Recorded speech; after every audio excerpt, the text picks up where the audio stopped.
दोस्तों आज की वीडियो में हम लोग सारे प्रेपोजिशंस को पढ़ेंगे। In, into, on to, at, to, towards, within, by, until, for, since, during, from, around, along, against, across, through, above, under, below, beside, behind, between, among, before, in front of, next to. इन सभी prepositions को बिल्कुल आसान language में आपको एक ही video में पढ़ाऊंगा। दोस्तों इन सभी प्रेपोजिशन को लोकेशन, डायरेक्शन, टाइम और स्पेशल रिलेशन में कैटेगराइज किया गया है। मैं आपको सब कुछ बताऊंगा और इस वीडियो के बाद आपको बहुत अच्छी तरह से प्रेपोजिशन आ जाएंगे, ये मेरा वादा है आपसे।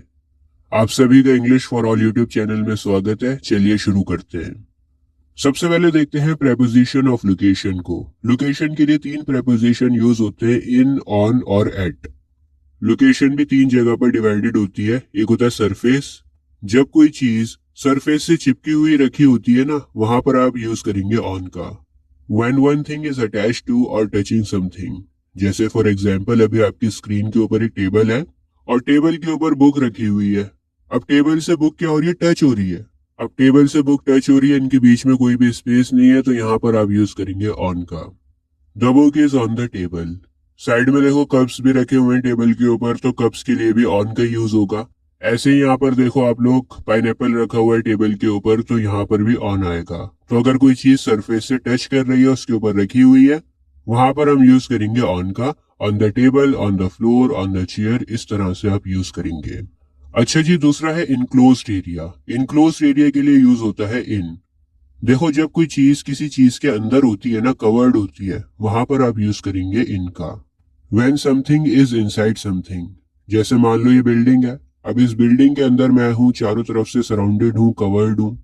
और मैं आपको बताऊं, कवरिंग फिजिकल भी हो सकती है और वर्चुअल भी हो सकती है। मेरे ऊपर छत है, नीचे फ्लोर है, आजू बाजू दीवारें। तो यहाँ पर आप इनका यूज करेंगे, जैसे in a box, in a room, in a country, in a building. Preposition of location में थर्ड टाइप है पॉइंट का, और पॉइंट के लिए आप यूज करेंगे एट का। जैसे मान लो आप दिल्ली में रहते हो। अब दिल्ली तो बहुत बड़ा एरिया है, बहुत सारे एरिया आते हैं इसमें, लेकिन अगर एक स्पेसिफिक लोकेशन के बारे में अगर आपको बोलना है, अगर मैं कहूँ कि मैं बल्ली मारन में रहता हूँ। अब बल्ली मारन तो बहुत छोटी सी गली है। दिल्ली बहुत बड़ा है, लेकिन दिल्ली में एक छोटी सी जगह है बल्ली मारन, स्पेसिफिक हो गया ना यहाँ पर। तो फिर मैं कहूंगा आई लिव एट बल्ली मारन इन दिल्ली। छोटी लोकेशन के लिए, स्पेसिफिक जगह के लिए आप एट का यूज करते हो। जैसे मैंने कहा एट द डोर। अब पूरे कमरे को छोड़कर, किचन वगैरह को छोड़कर, बालकनी को छोड़कर मैं दरवाजे पर खड़ा हूँ। स्पेसिफिक लोकेशन हो गई। मैंने कहा एट ए स्कूल, तो यहाँ पर भी एक स्पेसिफिक बिल्डिंग है जहाँ की मैं बात कर रहा हूँ। अब आप कहेंगे सर अभी तो आपने बताया कि इन आता है बिल्डिंग में, इन ए स्कूल होना चाहिए यहाँ पर। हाँ, यहाँ पर इन भी आ सकता है। चलो अब मैं आपको एट और इन में डिफरेंस के बारे में बताता हूँ। जैसे मैंने कहा कि she is at the library, और मैंने कहा she is in the library. तो दोनों सेंटेंस सही है यहाँ पर, लेकिन इनका मीनिंग अलग अलग है। अगर हमें फोकस करना है लोकेशन के ऊपर, तो फिर आप एट का यूज करेंगे। और अगर आपने फोकस करना है बिल्डिंग के ऊपर, तो आप इन का यूज करेंगे। जैसे मान लो आपने मुझे कॉल करी और पूछा कि कहाँ पर हो। अब मुझे आपको लोकेशन बतानी है फोन पर। लोकेशन पर मेरा पूरा फोकस रहेगा, तो मैं कहूंगा I am at the library. पूरे कॉलेज को छोड़कर, कैंटीन वगैरह को छोड़कर मैं लाइब्रेरी पर हूँ। लेकिन एक सिचुएशन ये है कि आपका फोन आया और आपने कहा कि इतना धीमे धीमे क्यों बोल रहा है, थोड़ा तेज बोल। तो फिर मैं आपसे कहूंगा I am in the library. भैया मैं लाइब्रेरी में हूँ, ज्यादा तेज नहीं बोल सकता हूँ। I am in the library. यहाँ पर मेरा मेन फोकस है बिल्डिंग के ऊपर। मेरा फोकस लोकेशन के ऊपर नहीं है, बिल्डिंग के ऊपर है कि मैं लाइब्रेरी में बैठा हुआ हूँ। बात आ रही है समझ में? जब लोकेशन मैटर करेगी तो एट का यूज करोगे, और जब बिल्डिंग मैटर करेगी तो इन का यूज करोगे। दोस्तों एट, इन और ऑन के कुछ एग्जाम्पल्स आपकी स्क्रीन के ऊपर लिखे हुए हैं, और कुछ सेंटेंसेस भी मैंने लिखे हुए हैं। आप चाहें तो वीडियो को पॉज करके पढ़ सकते हैं। चलिए आगे बढ़ते हैं। अब बात करते हैं प्रेपोजिशन ऑफ डायरेक्शन की। डायरेक्शन को भी डिवाइड किया गया है, तो सबसे पहले देखते हैं movement to a surface. Movement to a surface के लिए आप यूज करेंगे ऑन या फिर ऑन टू का। देखो ध्यान से समझो, एक टेबल रखी हुई है और ये शैतान बिल्ली कूद कर इस टेबल के ऊपर आ जाती है। तो यहाँ पर क्या हुआ, इसकी मूवमेंट हुई है, उछल कर आई है, कूद कर आई है, जगह चेंज हुई है, एक जगह से दूसरी जगह पर आई है। और जब जगह चेंज होती है ना, वहां पर यूज होता है ऑन टू का। The cat jumped on to the table. बात आ रही है समझ में? आराम से बैठी हुई थी ये फ्लोर के ऊपर, लेकिन ये कूद कर टेबल के ऊपर चली गई है, इसलिए हमने यहाँ पर ऑन टू का यूज करा है, क्योंकि इसका सरफेस बदला है और मूवमेंट हुई है। बात आ रही है समझ में? लेकिन अगर ये बिल्ली टेबल के ऊपर ही है ना, और टेबल के ऊपर छलांग लगा रही है, जगह चेंज नहीं हो रही, सरफेस वही है, तो फिर आप यूज करेंगे ऑन का। The cat jumped on the table.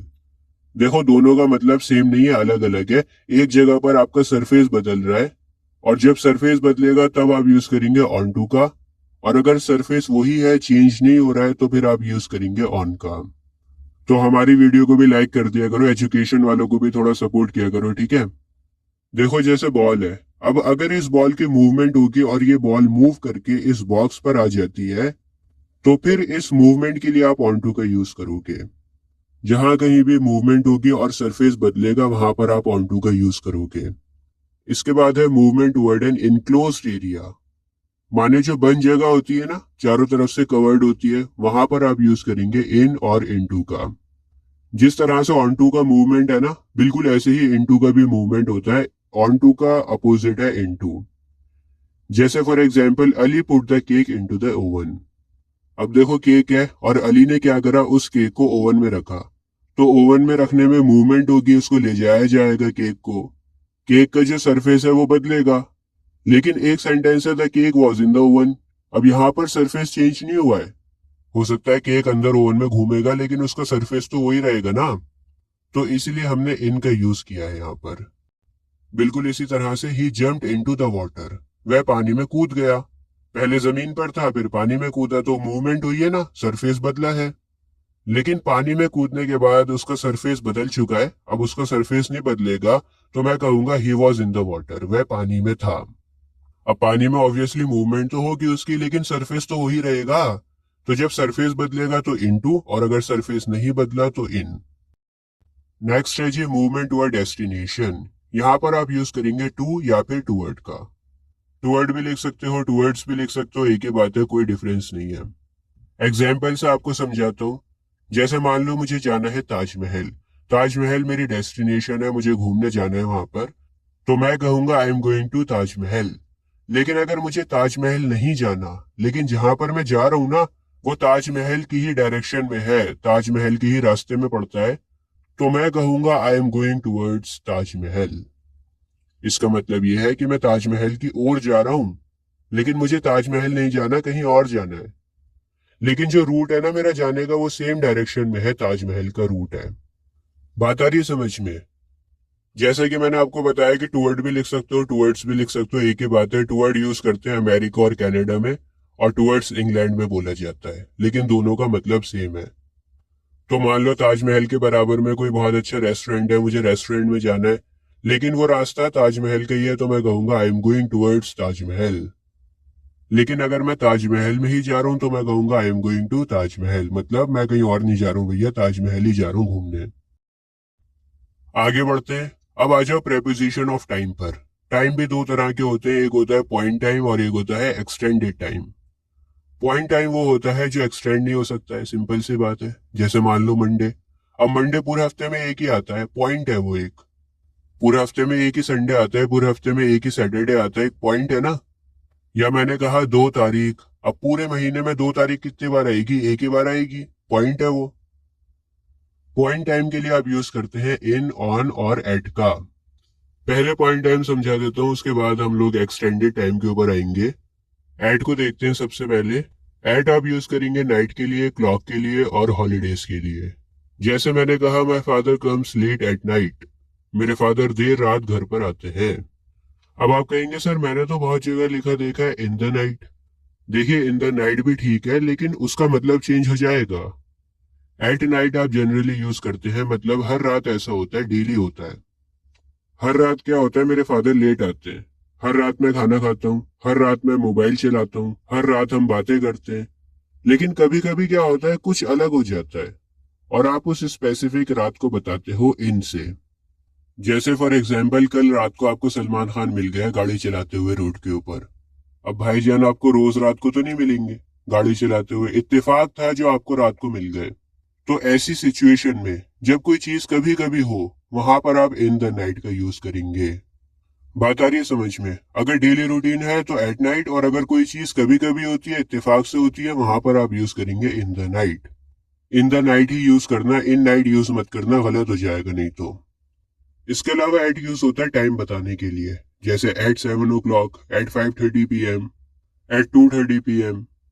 इसके अलावा एट यूज होता है हॉलीडेज के लिए, eight Christmas, at the weekend. अच्छा, एट द वीकेंड भी लिख सकते हो, ऑन द वीकेंड भी लिख सकते हो। एट द वीकेंड इंग्लैंड में बोला जाता है, ऑन द वीकेंड अमेरिका में बोला जाता है, दोनों ठीक है। लेकिन इन द वीकेंड कभी मत बोलना, इन द वीकेंड बोलोगे तो गलत हो जाएगा। या तो ऑन द वीकेंड बोलो या फिर एट द वीकेंड बोलो। अब आते हैं ऑन के ऊपर। ऑन का यूज होता है दिनों के नाम के लिए, on Monday, on Sunday, on Friday. Dates पर भी ऑन आता है, on the 5th of June। 5 जून की बात हो रही है तो ऑन लगेगा पहले। कुछ पर्टिकुलर डेज होते हैं, जैसे on my birthday, on Christmas day. अब आप कहेंगे सर अभी तो आपने कहा कि हॉलीडे के ऊपर एट आता है, तो यहाँ पर ऑन क्रिसमस डे क्यों लिखा आपने? दोस्तों, अगर सिर्फ क्रिसमस लिखा होता तो आप लिखेंगे एट क्रिसमस, लेकिन अगर आपने लिखा क्रिसमस डे तो फिर आप लिखेंगे ऑन क्रिसमस डे। छोटी छोटी सी बारीकियां हैं, आपको पता होनी चाहिए। मैंने अपनी टेंसेस वाली वीडियो में आपको बहुत छोटी छोटी बारीकियों के बारे में बताया है। ऐसी बारीकियां बताई हैं जो आपको दुनिया की किसी भी किताब में नहीं मिलेंगी।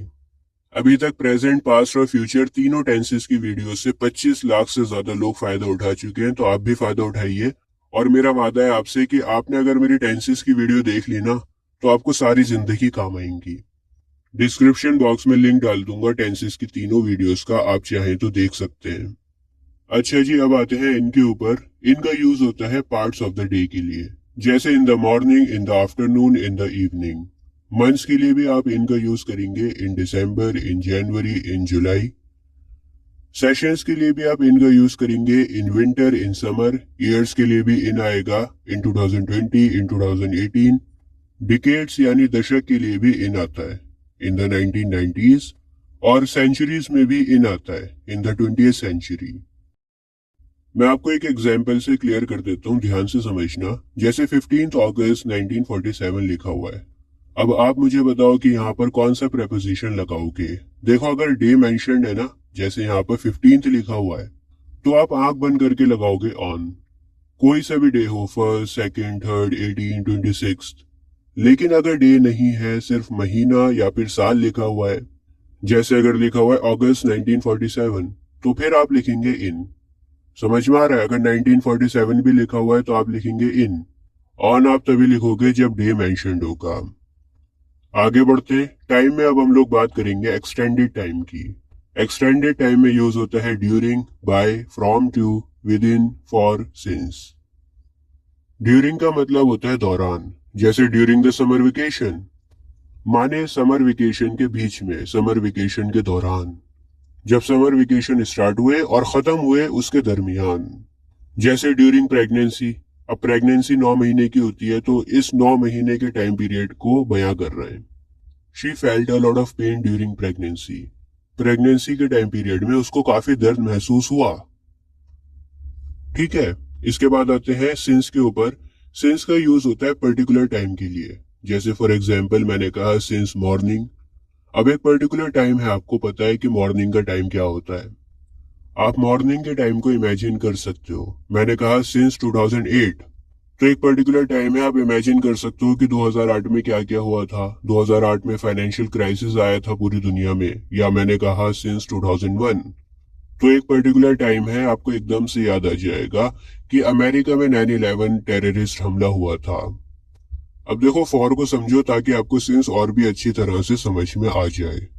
फॉर किसी भी स्पेसिफिक टाइम के लिए यूज नहीं होता है, जैसे मैंने कहा फॉर 2 hours। अब 2 घंटे में क्या आप कुछ अंदाजा लगा सकते हो? आपको तो नहीं पता कि कौन से 2 घंटे की बात हो रही है। रात के 2 घंटे भी हो सकते हैं, सुबह के 2 घंटे भी हो सकते हैं। जैसे मैंने कहा 10 दिन, अब कौन से 10 दिन है? गर्मियों के 10 दिन है, सर्दियों के 10 दिन है, कौन सा महीना आपको तो नहीं पता। जैसे मैंने कहा 5 साल, अब कौन से 5 साल है आपको नहीं पता, लेकिन सिंस में आपको पता होगा। जैसे सिंस दिसंबर, अब आपको पर्टिकुलर टाइम मिल गया है।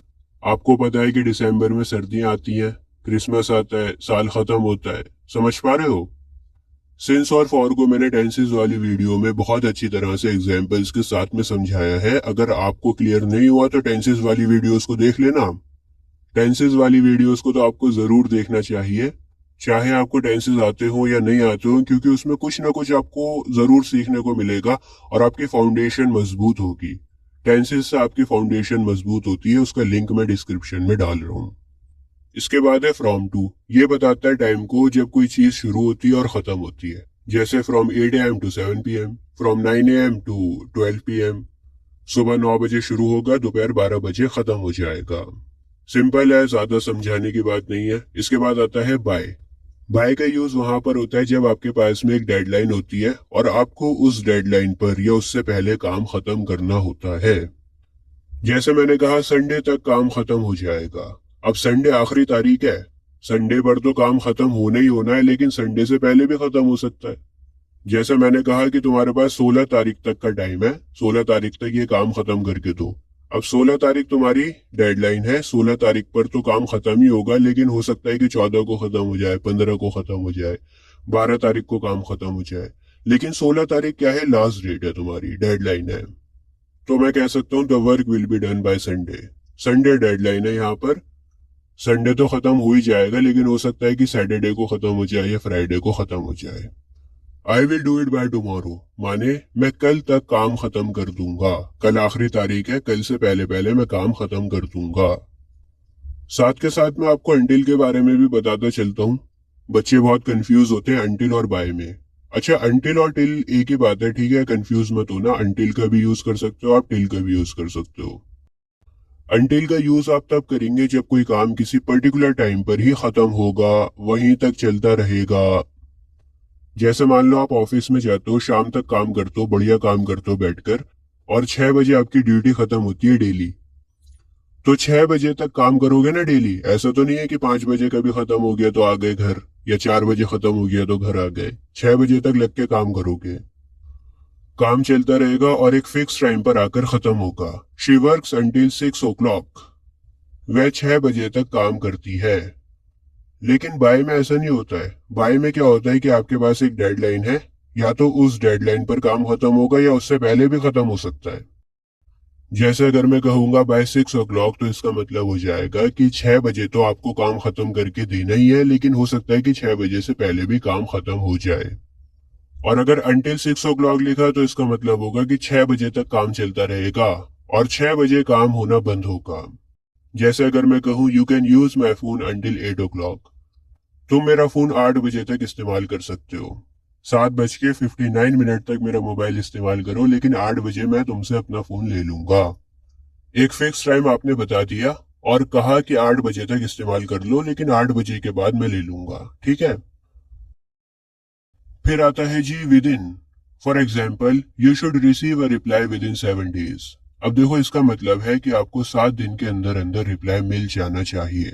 अब विद इन 7 days का मतलब है कि पहले भी मिल सकता है, जरूरी नहीं है कि 7वें दिन ही जाकर मिले।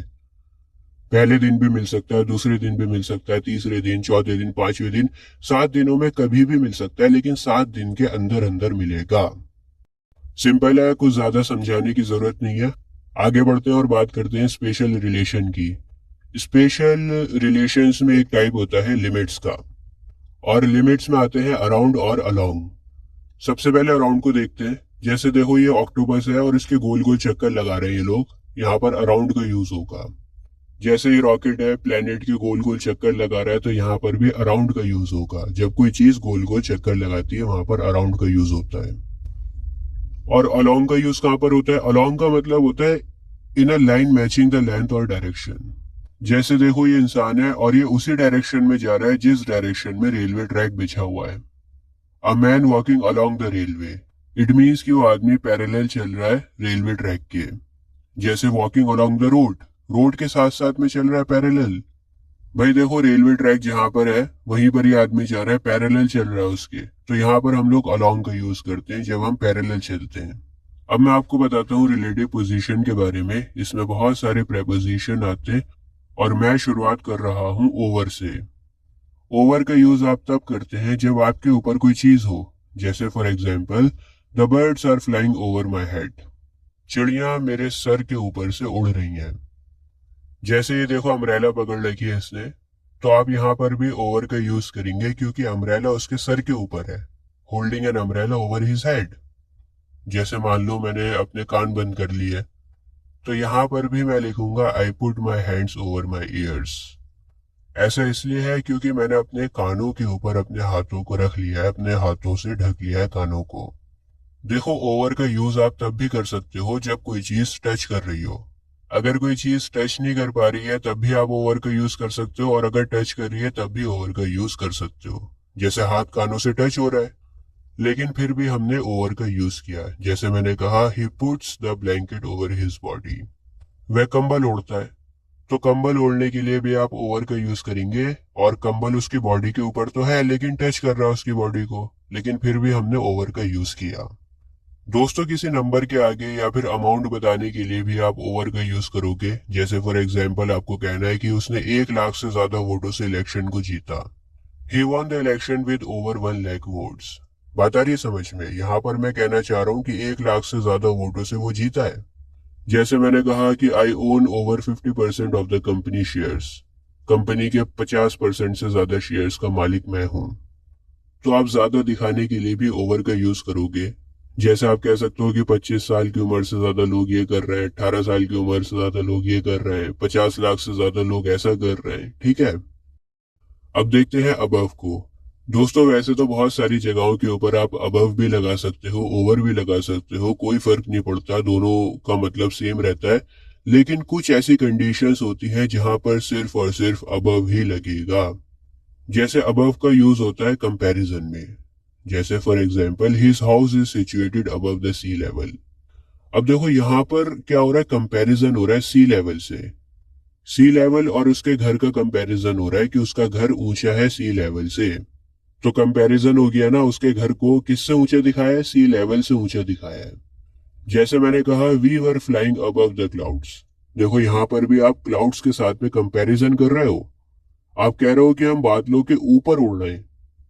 बात आ रही है समझ में? किससे ऊपर उड़ना है? बादलों से ऊपर उड़ना है। तो बादलों से कंपैरिजन हो गया, जितने ऊपर बादल उड़ते हैं उससे भी ज्यादा ऊपर उड़ना है।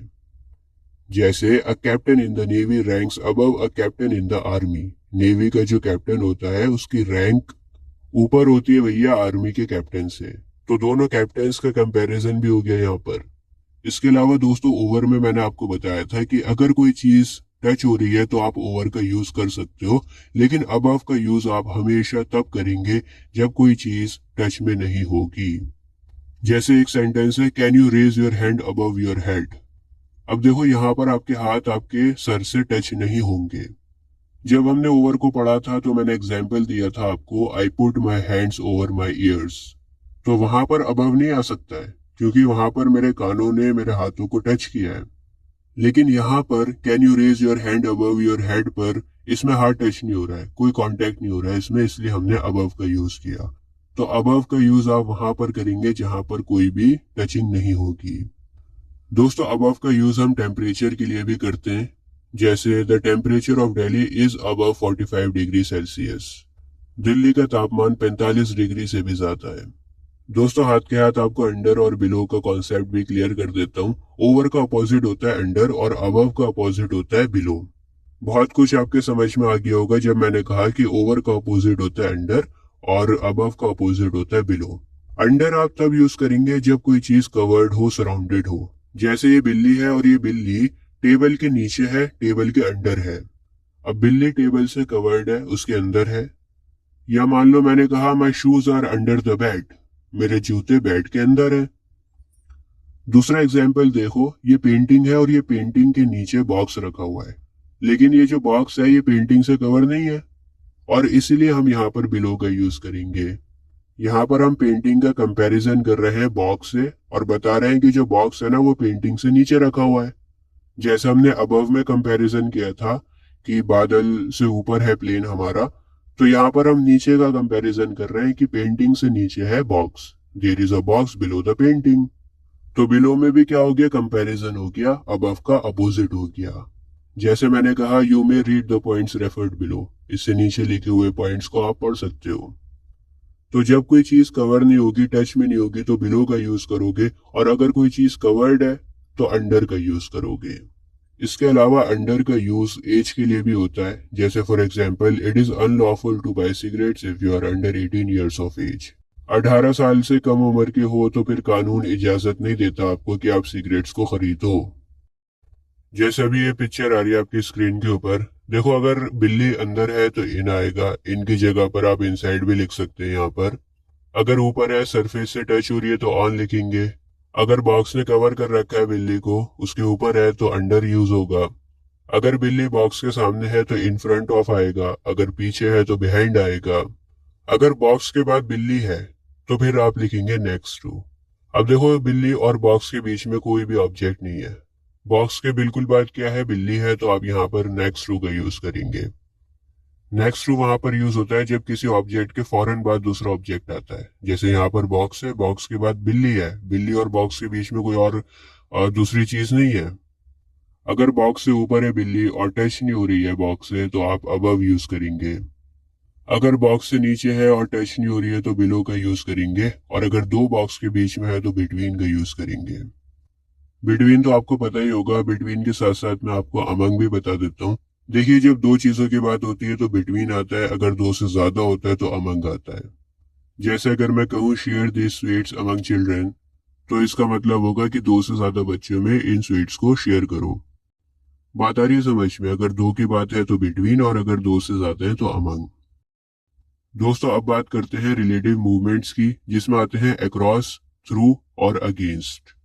सबसे पहले अगेंस्ट देखते हैं। अगेंस्ट यूज होता है दो फोर्सेस आपस में जब टकराती हैं, जैसे वी आर अगेंस्ट वॉर, हम जंग के खिलाफ हैं।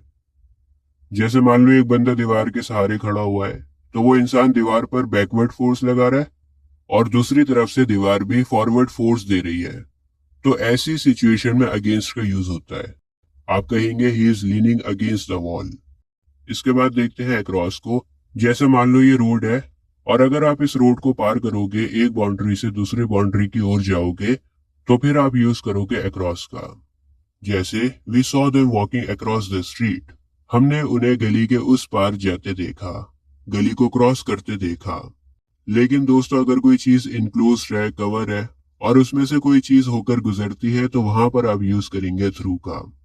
जैसे ये देखो बॉल है और ये बॉल इस बॉक्स में से होकर गुजर रही है, यहाँ पर बॉक्स कवर्ड है, तो आप यूज करेंगे थ्रू का। The ball is going through the box. ठीक है, अगर किसी चीज के ऊपर से पार करके जाओगे तो अक्रॉस आएगा, और अगर किसी चीज के अंदर से पार करके जाओगे तो थ्रू आएगा।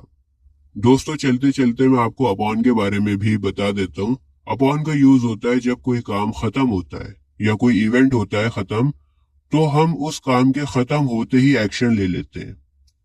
जैसे रिजल्ट आते ही मैंने मिठाइयां बंटवाई, आराम से बैठा हुआ था मैं, लेकिन जैसे ही मेरा रिजल्ट आया ना, पास होते ही मैंने क्या करा, मिठाइयां बंटवा दी।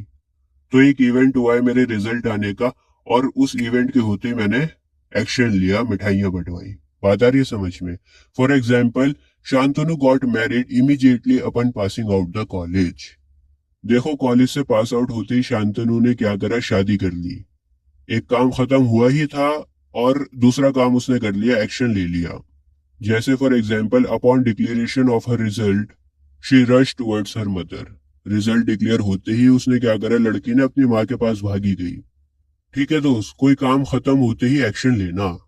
अपॉन का यूज आप तब भी करते हैं जब कोई चीज होने वाली होती है, जैसे Holi is almost upon us. इसका मतलब है कि होली बस होने वाली है, आने वाली है।